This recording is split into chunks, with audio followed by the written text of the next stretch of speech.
Alors j'ai une bonne nouvelle et une mauvaise nouvelle. La bonne nouvelle, c'est que vous n'avez plus à vous inquiéter pour vos cryptos, les kidnappings, les vols de cryptos, les extorsions, etc. Eh bien, c'est terminé. Bientôt. Par contre, la mauvaise nouvelle, c'est que le Bitcoin va disparaître. J'ai réalisé ça suite à une affaire qui s'est déroulée hier, le 19 février 2026. Histoire incroyable. Donc, un hacker qui vole 21 millions de dollars en Bitcoin et qui rend tout. Pas parce qu'il est gentil, mais parce qu'il ne pouvait pas ne pas les rendre. Voilà. Alors ça s'est passé hier, une histoire qui commence donc l'année dernière. Procureur du district de Gwangju qui gérait des fonds saisis, Bitcoin et compagnie. Okay. Donc les autorités avaient confisqué les Bitcoins. Un enquêteur, des enquêteurs, ont commis une énorme faute. Ils ont entré leur phrase de récupération, seed phrase, sur un site de phishing. Alors, est-ce qu'ils sont complètement débiles? C'est possible. Est-ce que ils ont essayé de piquer ils étaient de mèche avec des hackers, etc., pour faire semblant. Oh mon Dieu, j'ai mis ma phrase de récupération. On parle de policiers qui se feraient avoir comme le citoyen lambda à mettre sa seed phrase sur un site de phishing. En tout cas, ils l'ont fait et ils se sont fait donc dérober 320 bitcoins. Le hacker a profité de cette faille monumentale donc pour dérober 320 bitcoins. Dès la découverte du vol, les procureurs ont identifié l'adresse du suspect. Ils ont collaboré avec les plateformes d'exchange mondiales pour geler son portefeuille. Constatant son incapacité à liquider ses actifs, c'est-à-dire à transformer ses bitcoins en dollars, en monnaie fiat pour pouvoir les utiliser, puisque aujourd'hui, le bitcoin est inutilisable en tant que tel. Il n'est pas encore arrivé à maturité pour pouvoir faire des dépenses, acheter sa baguette de pain, payer son loyer, etc. Donc il faut le transférer, il faut le transformer en monnaie fiat. Pour cela, il faut aller sur des exchanges centralisés. Sauf que les exchanges centralisés, eh bien, elles sont informées que ces bitcoins ont été souillés et ils sont comme sur une liste noire. Voilà. Donc le bitcoin, il arrive sur la plateforme. La plateforme, elle a une liste. Elle gèle. Ça rentre, mais ça ne sort pas. On va rentrer dans les détails de qu'est-ce qui est gelé, comment ça fonctionne exactement.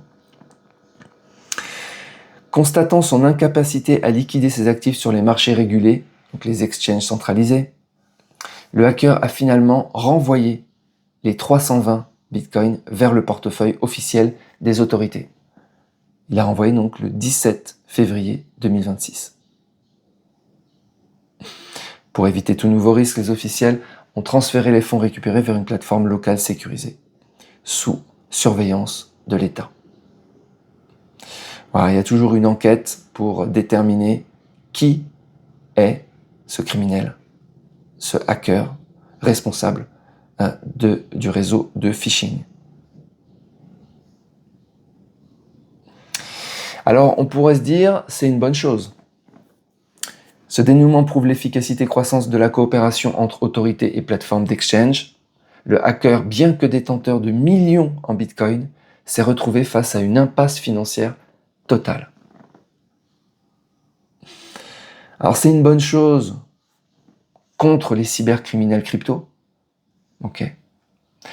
Mais c'est aussi l'aveu de faiblesse, finalement, du Bitcoin, qui peut être bloqué à tous les niveaux, de façon mondiale, sur tous les exchanges qui coopèrent. Et quels sont les exchanges qui coopèrent? Eh bien, c'est toutes. Donc, vous avez volé des bitcoins, ils sont, entre guillemets, identifiés, souillés, blacklistés. Vous pouvez rien en faire. c'est aussi dire que le Bitcoin a besoin, pour être transféré, du monde centralisé. Tant qu'il n'est pas devenu une monnaie, une véritable monnaie à lui tout seul. C'est recevoir des salaires en Bitcoin, payer en Bitcoin, et qu'on n'ait pas à passer par ces exchanges pour repasser en monnaie fiat. Tant qu'il n'y a pas ça,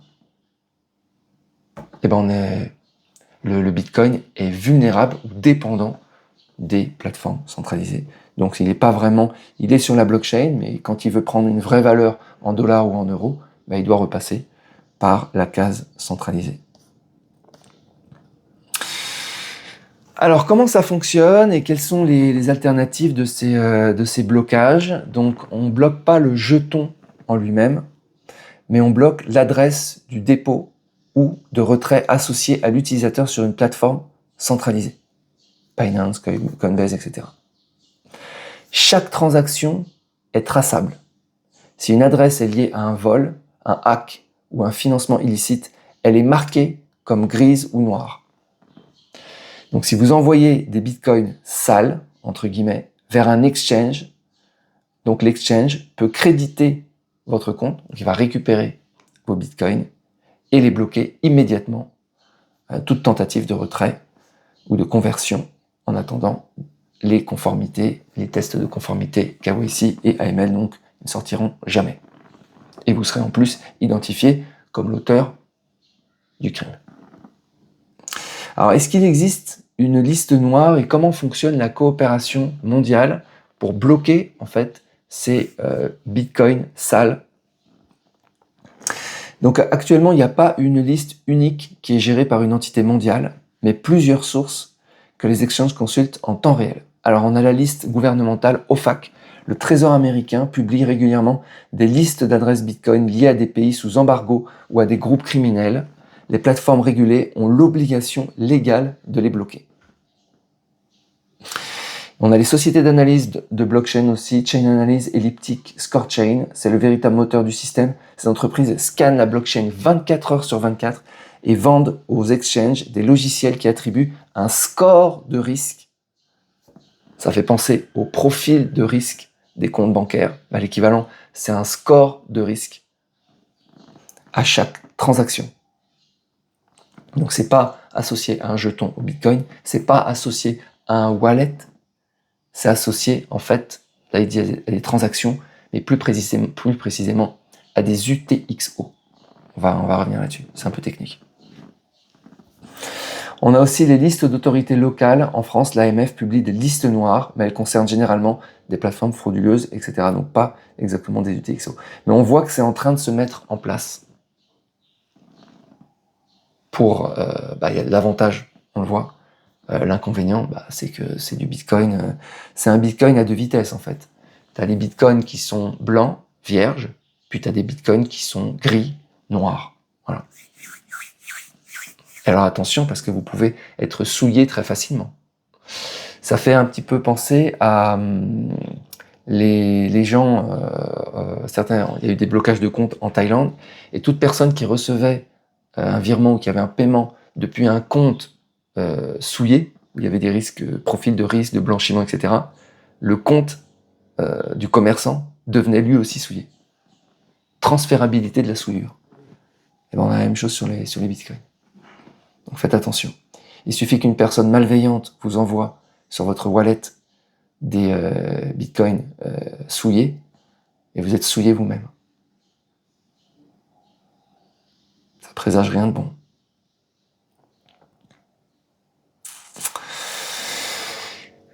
Alors, donc c'est pas le Bitcoin, le Bitcoin n'a pas de numéro de série, donc la souillure elle n'est pas attachée au Bitcoin précisément. Donc c'est la création du bloc via les UTXO, Unspent Transaction Output. On peut suivre la trace et le mouvement des fonds. On a tout l'historique puisque les UTXO sont liés les uns aux autres. Un BTC, entre guillemets, donc sale, reste techniquement transférable sur la blockchain. Là, il n'y a pas de problème. Mais il devient non transférable uniquement lorsqu'il tente d'entrer dans le système financier régulé, les exchanges. Car ces derniers refuseront de le traiter.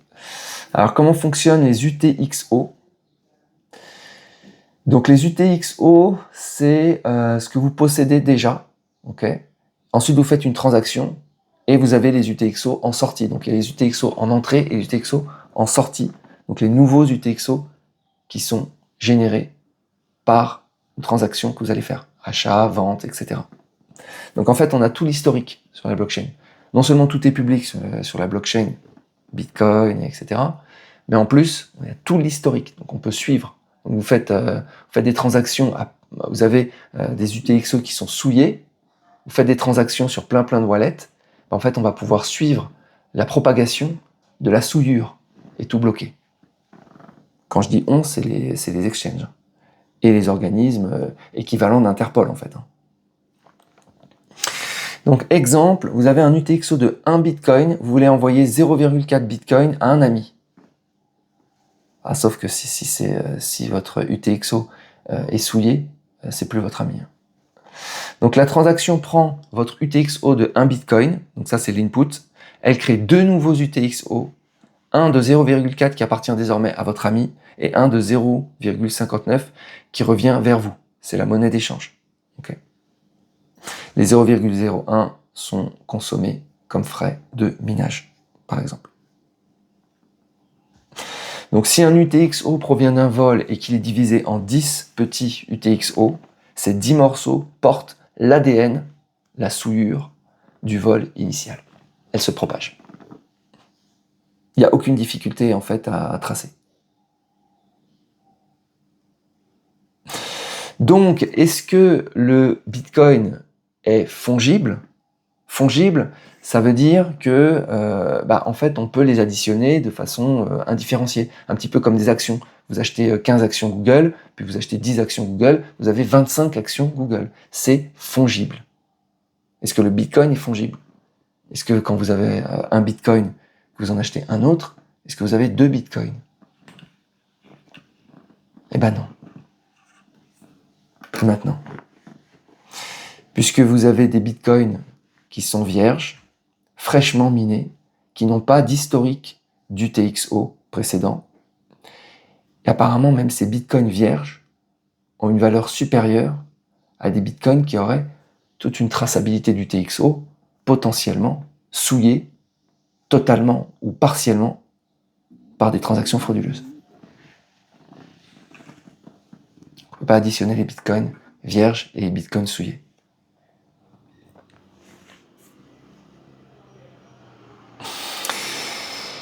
Voilà, donc vous avez des bitcoins propres et des bitcoins sales.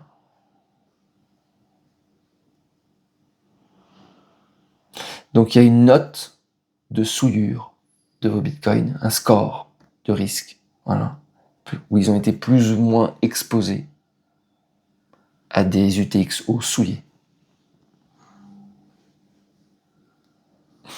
C'est dommage, parce que si vous avez beaucoup de bitcoins, peut-être qu'ils sont souillés et que finalement, vous les avez toujours.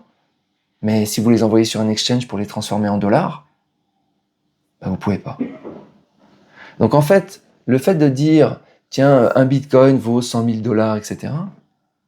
Oui, si on peut le transférer. Et si on peut pas, ça vaut rien. Et on peut, selon qui? Selon des listes noires.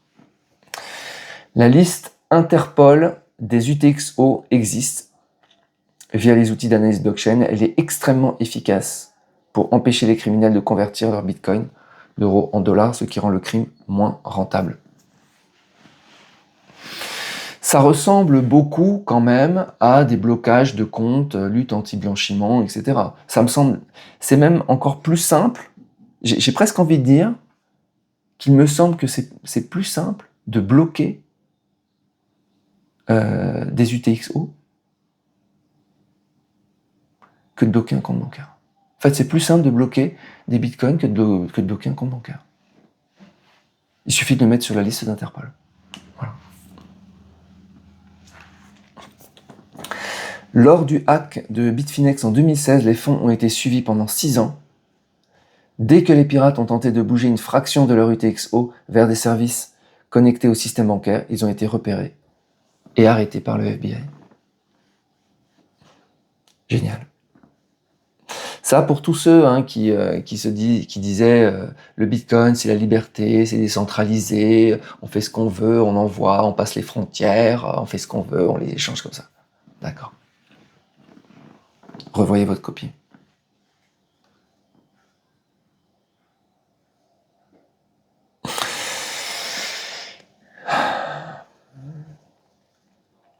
Vendre des bitcoins souillés est extrêmement difficile sur les plateformes centralisées, car les outils d'analyse bloqueront les fonds de dépôt. Ouais. Alors, quelles sont les alternatives quand on a des bitcoins souillés? Alors, il n'y en a pas vraiment, parce que s'il y en avait, en fait, le gars qui est un hacker et qui connaît mieux que tout le monde, il n'aurait pas rendu les bitcoins. Et les gars ne se seraient pas fait choper non plus. Donc, il n'y a pas vraiment de solution. Je vous en cite quand même quelques-unes. Les plateformes peer-to-peer non KYC. Mais on imagine bien que ces plateformes, elles sont de toute façon totalement foireuses et interdites, vu qu'il n'y a pas de KYC. Donc ça va disparaître de plus en plus. Donc l'échange se fait en dehors de la plateforme, virements, espèces, Revolut, etc. Bon, clairement, ça fonctionne pas du tout. Tu peux pas envoyer des cryptos d'une plateforme non régulée vers du Revolut ou machin. Ça va bloquer tout de suite. Bisq, la référence logiciel décentralisé, pas de site web central qui fonctionne sur... Donc ça fonctionne sur Tor. Bon, là, je pense que là, on est en train de sombrer dans les bas-fonds. Vous échangez vos bitcoins contre des euros. Virement SEPA direct avec un autre particulier. Bon, ça, pareil. Recevez un virement d'un particulier d'un montant astronomique.